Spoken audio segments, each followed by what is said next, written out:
வீடுகளிலே இறக்கி கலவரங்களை செய்ய வைத்து முஸ்லிம்கள் சகிப்புத்தன்மைக்கு அப்பாற்பட்டவர்கள் என்கிற ஒரு சித்திரத்தை இந்த உலகத்திற்கு காட்டுவதன் மூலம் இஸ்லாமிய மார்க்கத்தை ஒழிக்க வேண்டும், இஸ்லாமிய வளர்ச்சியை தடுக்க வேண்டும் என்பது யூதர்களுடைய சரித்திட்டம்.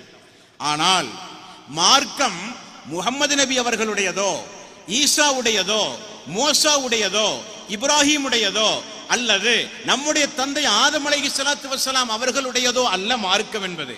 மார்க்கம் என்பது அல்லாஹ்வுடையது. அல்லாஹ் திருக்குர்ஆனிலே சொல்கிறான், அவர்களும் சூழ்ச்சி செய்தார்கள், நானும் சூழ்ச்சி செய்தேன்.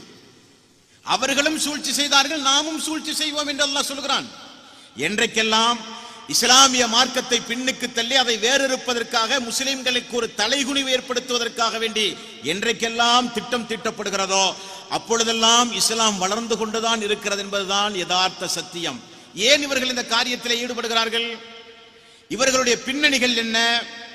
ஏன் ஒரு இந்து சமுதாயத்தையோ அல்லது ஒரு சீக்கிய சமுதாயத்தையோ அல்லது இஸ்லாம் அல்லாத எத்தனையோ மதங்கள் இந்த உலகத்திலே இருந்தோம் ஏன் பயங்கரவாதிகளாக, தீவிரவாதிகளாக இஸ்லாத்தையும் இஸ்லாமியர்களையும் ஏன் முன்னுக்கு கொண்டு வருகிறார்கள் என்றால், உலகமே இன்றைக்கு அதிர்ந்து நிற்கிறது.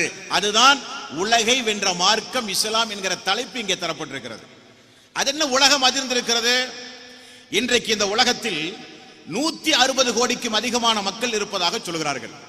ஏன் இந்த குறிப்பை நான் தருகிறேன் என்றால், முஸ்லிம்களாகிய நாம் அல்லாஹ்வுடைய மார்க்கமாகிய இந்த இஸ்லாம் எப்படி வளர்ந்தது, எப்படி இந்த உலகத்தையே ஆட்சி செய்தது, எப்படி இந்த உலகத்தை வென்று இன்று வரை ஒரு வீர நடை போட்டுக் கொண்டிருக்கின்றது, இஸ்லாமிய மார்க்கத்திற்கு எப்படிப்பட்ட தலைகுனிவை ஏற்படுத்த வேண்டும் என்று எப்படிப்பட்ட அதிகார வர்க்கமும் பொருளாதார வர்க்கமும் ஆள்பலமுடையவர்களும் ஒட்டுமொத்த மீடியாக்களை கையில் வைத்துக் கொண்டு இஸ்லாத்திற்கும் அல்லாஹ்வுடைய ரசூலுக்கும் திருக்குர்ஆனுக்கும் முஸ்லிம்களுக்கும்